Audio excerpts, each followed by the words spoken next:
According to the latest traffic police report that was published recently, at least 134 people have been killed on Ugandan roads in the last 2 weeks.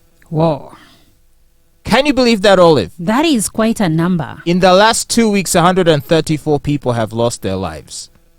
And this makes up 269 people that were killed this month. In the month of January. Yes. The month that ends today. My goodness. Now, this is, of course, so unfortunate. A life lost is a life too many. Yeah.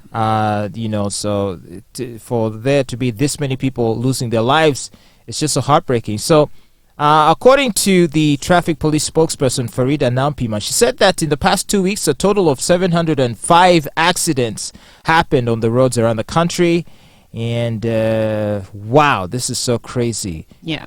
So, I don't know. According to the police, they're saying that most of these accidents are being caused by reckless driving, including overspeeding, overtaking at dangerous points, and also the people driving vehicles that are not in good condition. Something that you have complained about. Yes, that's why I'm smiling, because I've complained about chastising me for the poor state of my tires. Not really. Actually, if there is anything I know about you, is that you're such a good driver. I would say smooth operator.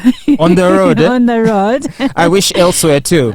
But I'll settle for the road. Yes, for the now. road. Like, I will never forget my experience in your car when we were driving on the expressway. And whereas other people were driving, I think, at 120 kilometers per hour, you were at 80 or sometimes under 80. Yeah. And you were not bothered at Nope. all.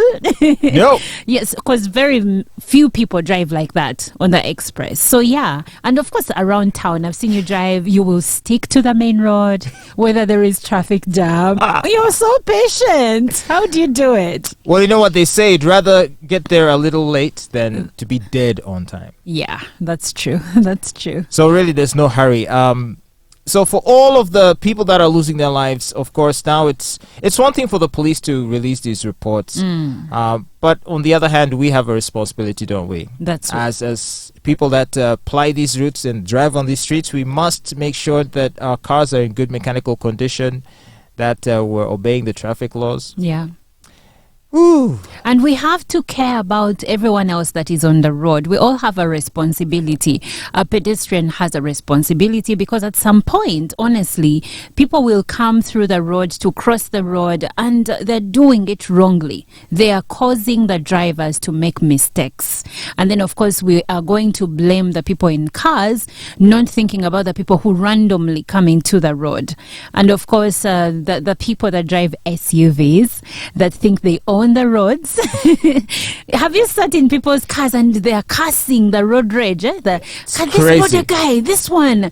It's crazy. And look, I can feel your pain. These border guys are a pain. Yes. So, but they are also road users.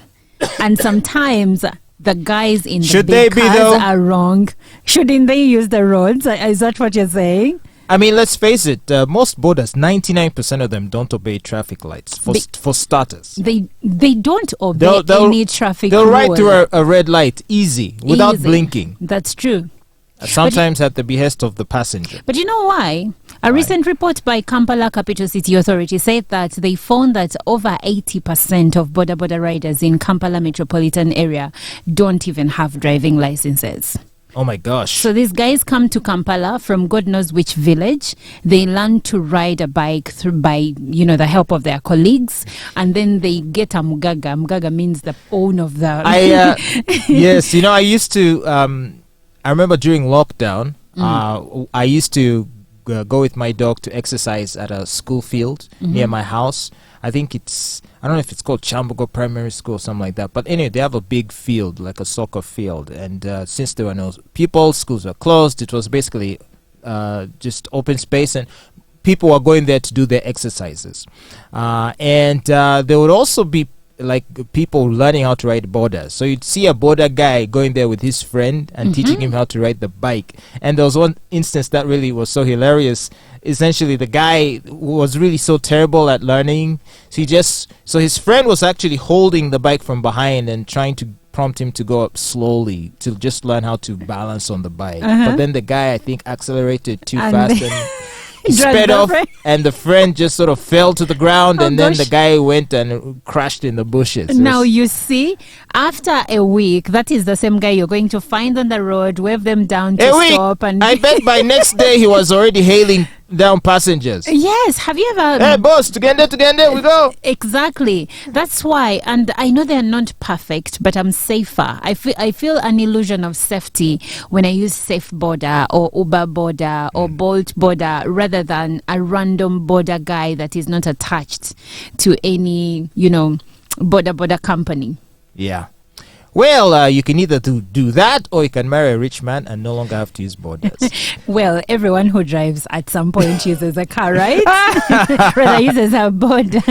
Okay, so do take care. Life is short, and we want you to to not face this kind of calamity, because it's so sad.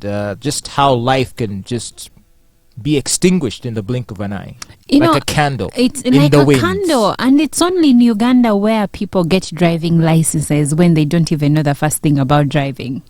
Let me check my license, though. You may be the people. I think it's supposed to expire this year. Okay. Let me just check to make sure. Oh, it's right here. Let me see. When does it expire? Let me see. 2nd October 2023. You still have a few months. I'm Meanwhile, good. the way you're looking at your card, you're like those grandmothers of... Let me see.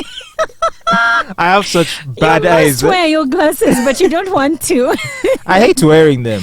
That's the fact. Maybe for you can see a bit. Me, I'm so terrible. You can't see without... I can't do without the glasses at all. Old age is killing us, eh?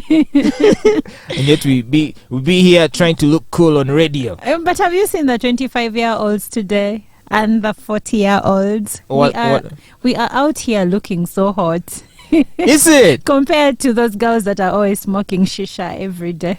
No, but it's true. If you look at a picture of a woman 25 years old today, you're right. She actually looks about the same age as the woman that's in her 40s. Or mid-30s, yeah. Because a lot of the younger women are actually living fairly recklessly. They're drinking a lot. They drink a lot. They smoking don't a lot, eat well. shisha, they eat junk. They then eat there is junk. the shisha, the cigarettes, the weed. Yes. So they look old already. How about the sex? And they're having too much of that too also. Much sex. So everything, like all the body parts are withering. Okay. It's like, and yet they're friends who are in their 30s and 40s. They're trying to eat better, trying to exercise. They're going to the gym. I think it's the age, really, because even the ones in their 30s that are trying to do right by themselves or by their bodies probably were reckless at some point, maybe at 25. But now you're in your 30s, I must lose this baby fat. I must lose this stomach. I must trim and, make sure that my body is lean. So that's why they're taking care of themselves. I see. Why? Because men are scarce? Why does it have to be tied to men? Sometimes that's the new meme, right? Men are scarce. No. Hashtag men are scarce. Honestly speaking, when you grow older, the number of men that approach you reduces. That's the truth. But then the beauty is that the quality of men that approach you also improves. Yeah, because most of them are married. Right? Oh, gosh. I can't win with you. But keep listening to the Fatboy Show on RX Radio. We'll be right back with more great music.